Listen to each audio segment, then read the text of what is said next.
মুজিবের বাংলাদেশ, জিয়া রহমানের বাংলাদেশ, গোলাম আজমের বাংলাদেশ নয়। আমি শুধু সাম্প্রতিক কালে যে ঘটনা ঘটেছে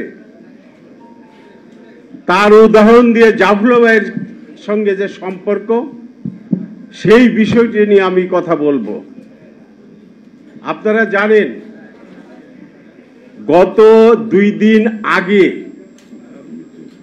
আওয়ামী লীগ নিষিদ্ধকরণের নামে বাংলাদেশের রাজনীতিতে যে ঘটনা ঘটেছে, ওখানে আমরা দেখেছি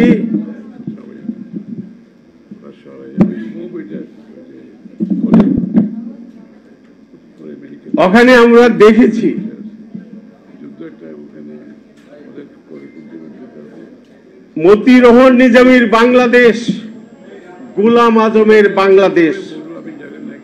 আমি শুধু বলবো, গোলাম আজম এবং মতিউর রহমান নিজামী কোনোদিন বাংলাদেশ চাননি। আমি আজকের এই জাফরুল্লাহ চৌধুরীর স্মরণ সভা থেকে, এটা জাফরুল্লাহ চৌধুরীর বাংলাদেশ, মৌলানা ভাসানীর বাংলাদেশ, শেখ মুজিবের বাংলাদেশ, জিয়া রহমানের বাংলাদেশ, গোলাম আজমের বাংলাদেশ নয়, মতিউর রহমান নিজামীর বাংলাদেশ এটা নয়। তাই আমি বলবো, সাবধান হয়ে যান যারা জাতীয় সঙ্গীত বদলানোর আস্ফালন দেখাচ্ছেন। জাফরুল্লাহ চৌধুরীর বাংলাদেশ, তার স্মরণ সভায় আমরা আমার সোনার বাংলা আমি তোমায় ভালোবাসি এই গান দিয়ে 1 মিনিট নীরবতা পালন করে আমরা এই অনুষ্ঠান শুরু করেছি।